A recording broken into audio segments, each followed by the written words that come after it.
I am Beat Vögeli from the University of Colorado, and I'm going to introduce you to the nuclear Overhauser effect, its measurement, and the use of the NOE in structural calculation. So a magnetic field induces a magnetic moment in a spin. And in turn, this magnetic moment causes additional magnetic fields that can be felt nearby. So for example, by a second spin. Now, this is called the dipolar interaction. And the NOE, or nuclear Overhauser effect, is the cross relaxation of the spin polarization, or also called the longitudinal magnetization, from one spin to another.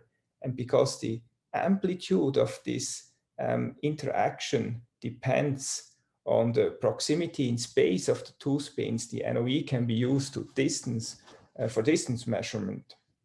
And the NOE is arguably the most important NMR observable in NMR spectroscopy with macromolecules. So the NOE has been proposed as early as 1953 by Albert Overhauser, therefore the name. However, he proposed this effect to occur between a nuclear spin and an electron. In the same year, it has been experimentally verified by Carver and Slichter. And now, of course, the most popular use is the effect between two nuclei. And this effect is quantified by the cross-relaxation rate, also written sigma usually. And this sigma is proportional to a couple of constants here, but also to the overall tumbling time of the molecule, tau c, and to the inverse distance between the two spins raised to the 6th power. Now, if we neglect the second term here, which depends on the frequency of the proton and the overall tumbling time, then we are just left with the first term here, and we can solve this equation for the distance. In that case, we get a very simple expression. We collect all the constants into this numeric value here, and we can write tumbling time in units of nanoseconds and the measured cross-relaxation rate in units of seconds inverted. And then the expression that we get is the distance in angstrom.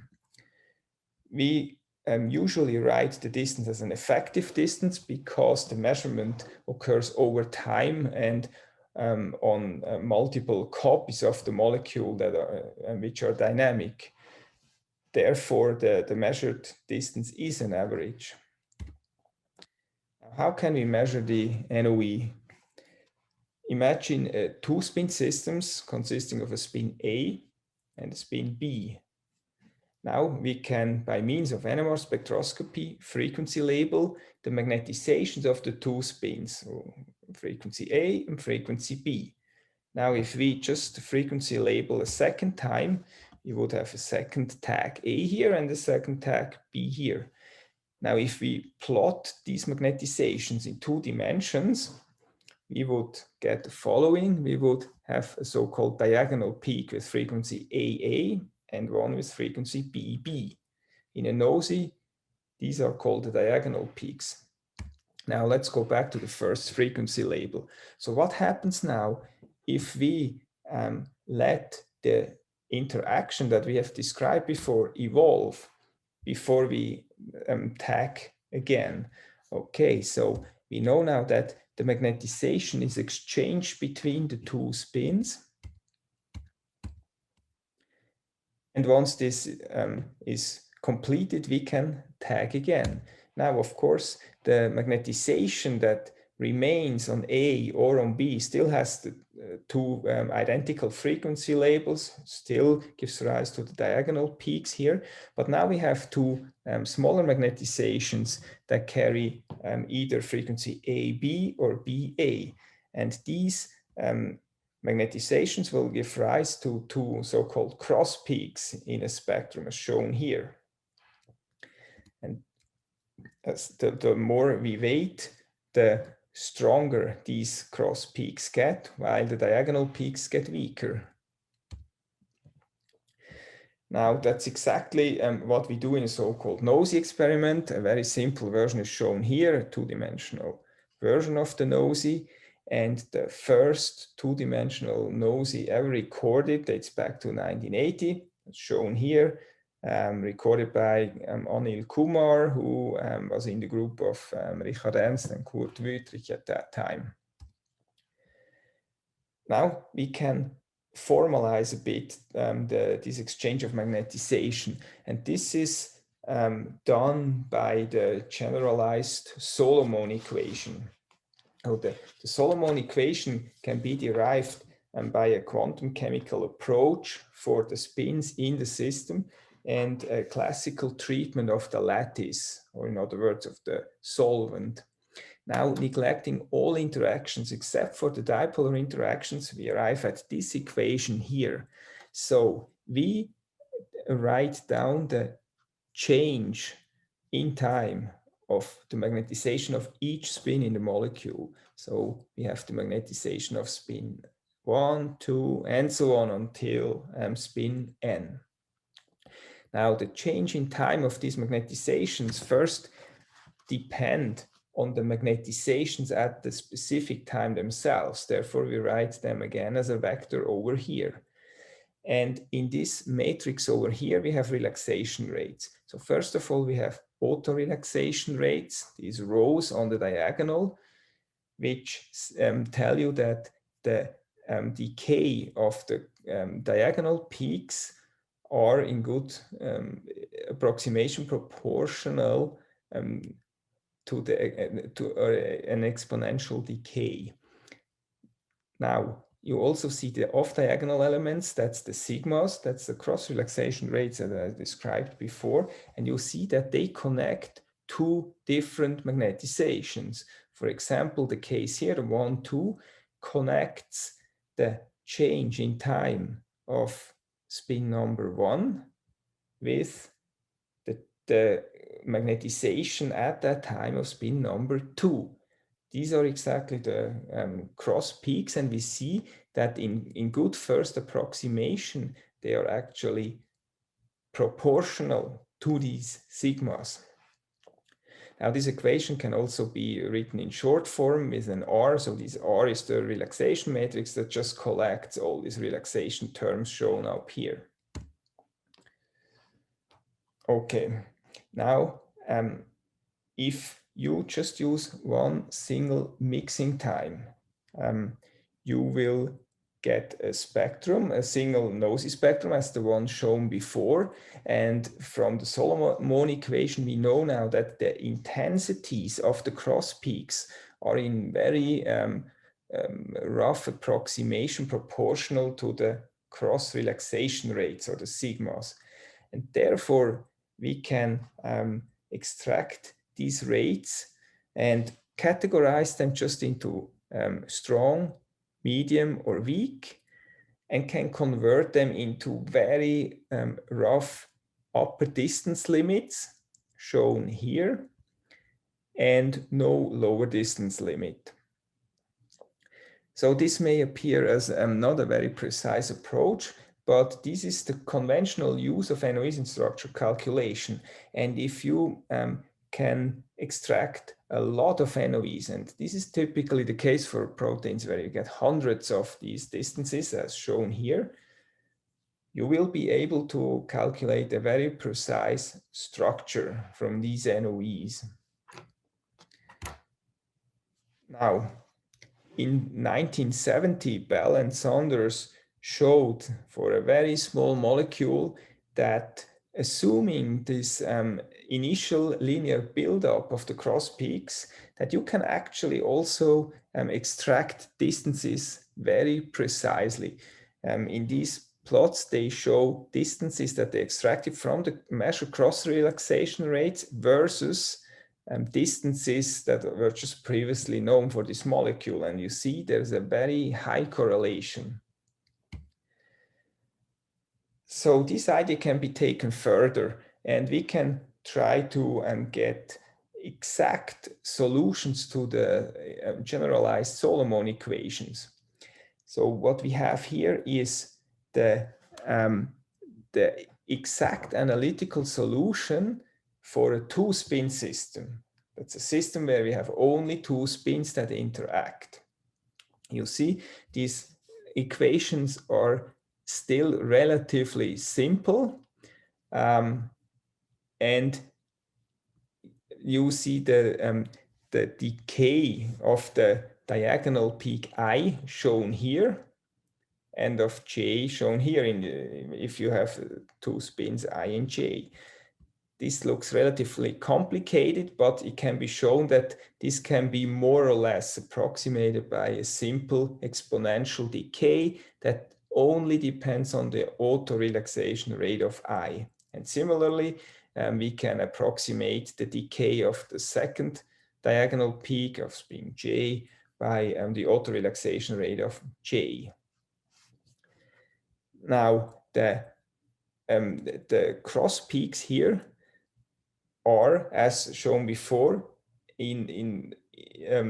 mostly dominated by a linear buildup initially that can be seen here with the sigma, but then also some additional modifications that actually then dampen the buildup as the mixing times get longer and longer.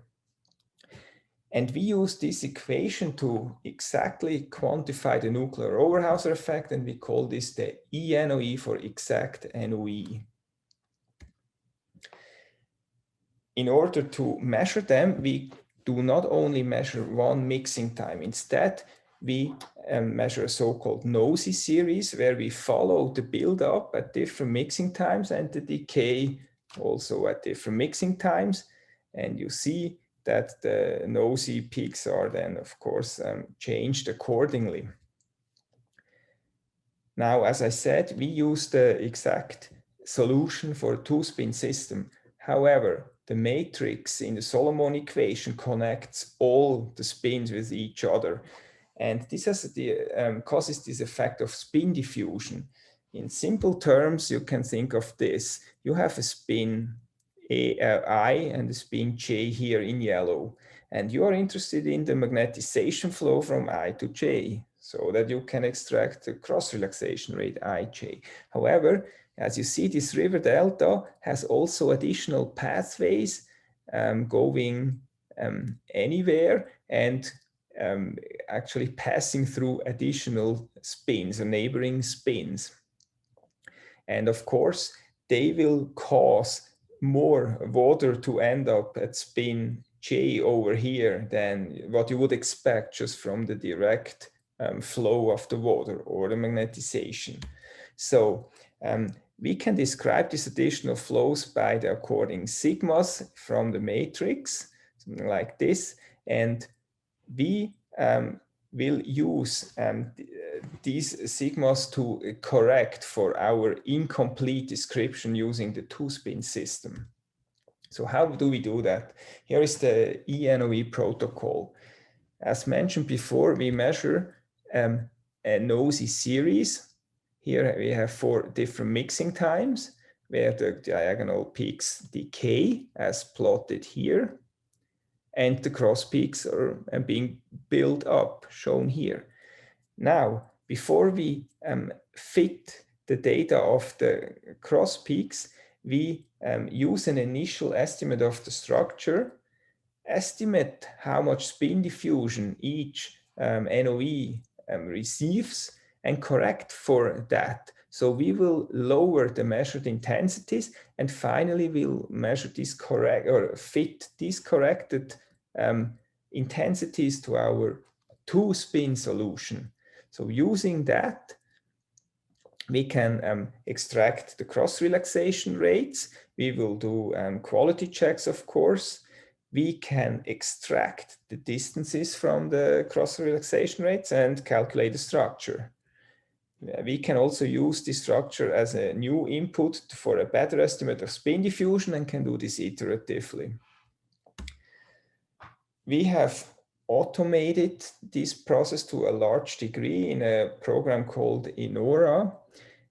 At this point, you can run this in MATLAB, where it will produce a lot of plots quantifying your fits and showing your distance, finally plotting them on a PDB structure and produce distances for a structure calculation.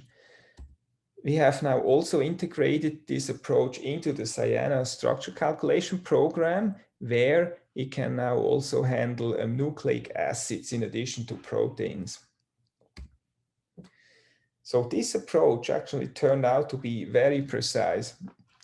For a test on ubiquitin, which was perduterated so that we could only measure NOEs between amide protons, we received this correlation plot where we show the measured distances versus predicted distance from high resolution structures. And it turned out that the estimated error of our distances are only about 0.1 angstrom. And therefore the NOE is really a sub-nano ruler of some sort. Okay, now what do we do with these precise measured distances? If we want to calculate now a structure using these exact NOEs, we can convert them into distances that have very tight upper and lower limits, as shown here, as opposed to conventional NOEs that give very tolerant upper limits and no lower limits, which means that in a structure calculation, the van der Waals repulsion terms will effectively give you a lower limit. Now it turns out that the quality of these averaged distances is so good that we can actually start to think about representing protein dynamics. So now imagine we measure the NOEs between protons here that are connected with the purple lines. So as mentioned before, our measurement is a time average and is an ensemble average.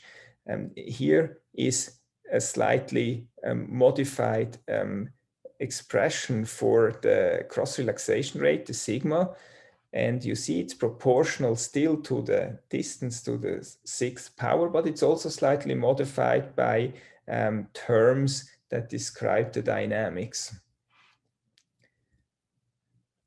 There's a second dependence on the dynamics that is encoded in an exact NOE data set. So imagine you measure NOEs starting from spin A, and this spin A moves back and forth in time. So it can happen that it spends some time close to B and then some time close to spin C. So you will observe two cross peaks, one showing a close distance to B and one to C. They appear both relatively strong because a short distance is over proportionally influencing the cross peak. In a conventional structure calculation, of course, you would try to find a position for A that satisfies both of these NOEs approximately, and obviously you would end up in the middle between the two extremes. However, the NOEs can be of such quality that it is able to disentangle that, and you can, for example, calculate two conformations that then together fulfill the data better than just one average structure. And we actually have used this approach now for a couple of proteins of increasing size, where we calculated at least two states that on average fulfill the measured data. And I just would like to show one example, the most recent one, and it's actually the smallest system we looked at. It's the pin1 WW domain. Here is the full pin1 protein. It's a two-domain protein that is connected through a flexible linker, but we only focused on and measured the isolated pin1 WW domain shown here. Now, it's known that pin1 has some ligand-specific allosteric effect. You can easily visualize that by titrating two ligands with different effects, as shown here. You see that in the interaction site, here shown in yellow, that both ligands cause similar changes in chemical shifts, as shown here. However, in the interaction site, or better, what would be the interaction site in presence of the second domain, the PPIase domain, here in red, you see that these two ligands trigger opposite directions in chemical shift changes. So clearly these two ligands trigger a different allosteric response. Now, we investigated this effect with exact NOEs. Here you see a structure of representing two states of the apo form of the WW domain. And we will focus on this loop here, which is the WW domain part of the interface between the two domains. Now, if you calculate the eNOE-based two-state structures upon addition of the first ligand, you don't see much of a change here. Although with other means it can be shown that the populations of these two states are shifted. However, if you add the second ligand here, you observe an anti-correlation between the two states relative to apo, or the first ligand-bound state. You can visualize that by superimposing the two states, either the two states of apo form and the first ligand here, and compare it to the superposition of the apo state with the second ligand. Here, as I mentioned, you see not much of a change, but over here you see that the two states that are between the apo and the second ligand-bound form that are close anti-correlate to the other side. In other words, the cyan state is close to black here, and the blue state is close to gray. On the other hand, over here, the blue state is close to black and cyan is close to gray. So we observe an anti-correlation that could be resolved by eNOEs. And when you superimpose the PPIase domain where it would be in a compact state, you see that for the apo form, one state, the cyan state, would clash with the PPIase domain, but the blue state is compatible. Now, if you add the second state, the first ligand, you see the same picture. Again, the red state is compatible, but the yellow state would clash. However, if you look at the second ligand, you see that both the black and the gray state will cause a clash. And this is exactly what we observe. With addition of the second ligand, the two domains take a more extended form. And we were able to use eNOEs to, for the first time, explain at atomic level this observation. Now, at the end, I'd like to recommend some literature. Of course, the NOE literature is huge, but I'd like to point out a couple of very informative books. We also have a couple of interesting book chapters here. And finally, I recommend some papers on the exact NOEs. With that, I would like to finish. Thank you very much for your attention.